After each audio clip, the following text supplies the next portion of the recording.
Balik lagi bersama saya, Coki Pardede di Malaka. Seperti yang kalian tahu, saya adalah founder Malaka, cabang realistis.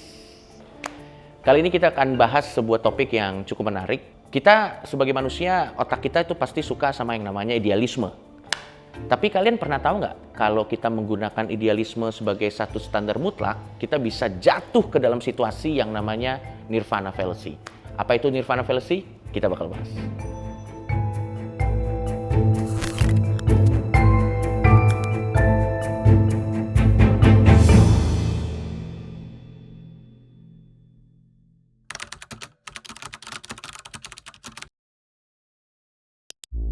Apa itu nirvana fallacy? Nirvana fallacy itu adalah sebuah keadaan di mana kita punya kekeliruan berpikir, di mana kita menolak sebuah solusi karena kita menganggap solusi tersebut tidak sempurna.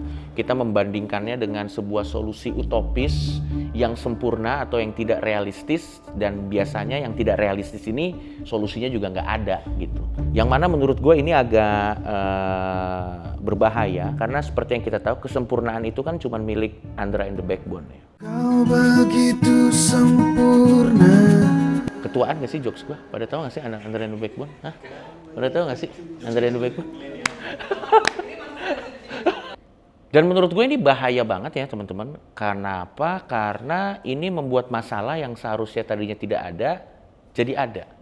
Yang tadinya niat kita itu ingin mengadakan solusi, tapi yang ada malah masalah! Itulah bahayanya nirvana fallacy. Kenapa? Karena ya balik lagi ke definisi yang gue bilang di awal. Karena kita ngotot ke sebuah solusi utopis yang sebenarnya solusinya nggak ada. Jadi akhirnya kita selalu menilai solusi yang diberikan itu dengan standar yang tidak adil, teman-teman. Jadi ada sebuah solusi yang dikeluarkan, kita pakai standar kesempurnaan yang sebenarnya ini juga nggak ada. Jadi ya kita bikin yang ada bukan solusi tapi masalah. Misalnya contohnya kita tidak bisa menggunakan bahan bakar fosil terus-menerus karena ini merusak environment, bla bla bla, yada yada yada yada.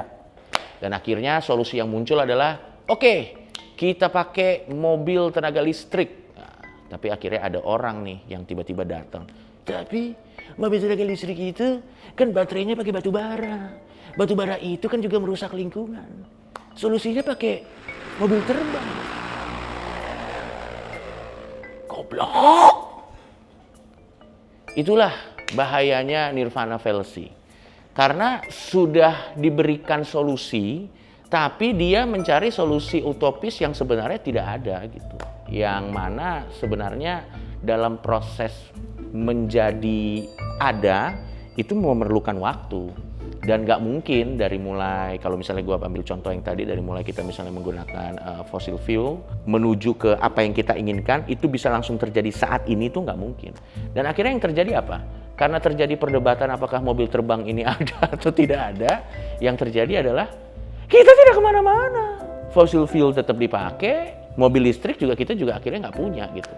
Karena ya ada orang-orang yang ngotot dengan solusi-solusi utopis kesempurnaan yang ada di kepalanya.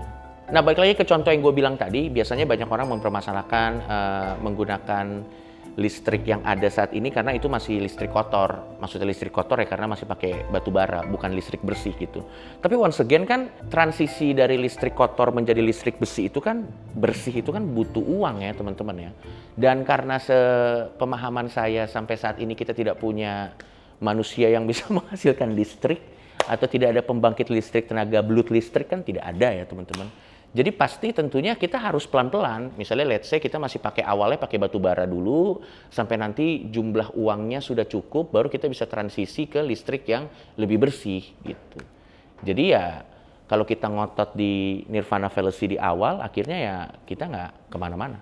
Gue lihat ini kebanyakan diskusi di Indonesia nih mengenai solusi-solusi ini pasti selalu berkutat di permasalahan nirvana fallacy gitu. Misalnya contoh,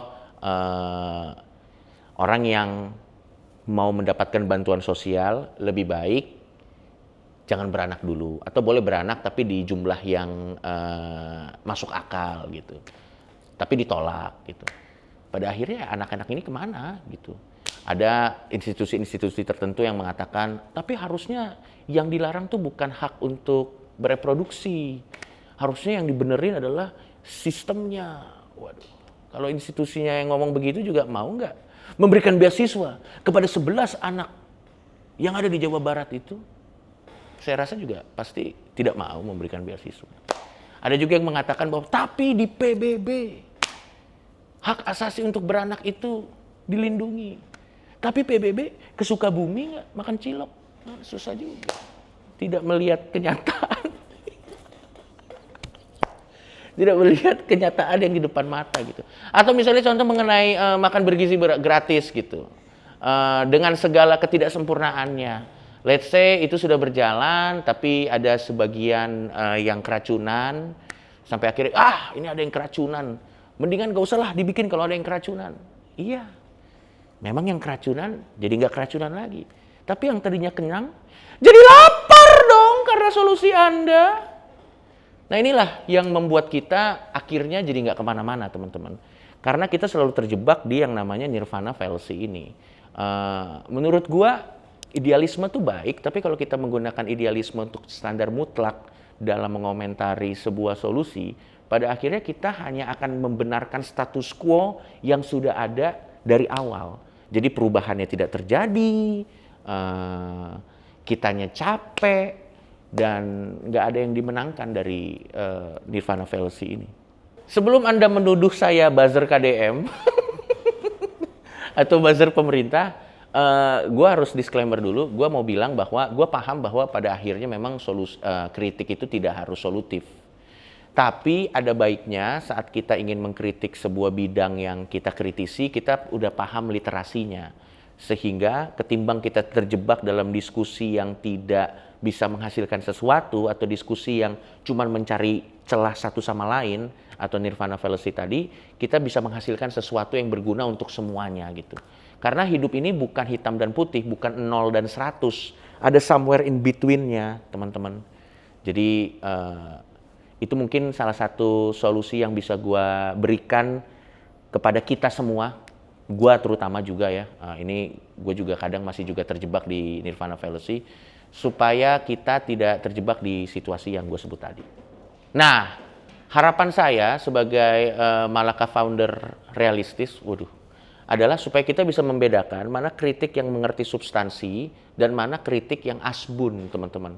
Karena memang bahayanya saat ini adalah ada kritik-kritik tertentu yang memang sangat enak didengar dan sangat meng-acknowledge idealisme kita, padahal di satu sisi juga itu tidak realistis gitu. Jadi ya mari kita camkan ini bersama-sama buat saya dan buat teman-teman di luar sana, supaya pada akhirnya kritik yang keluar dari mulut kita itu bisa konstruktif dan membangun, bukan asbun atau masturbasi ego.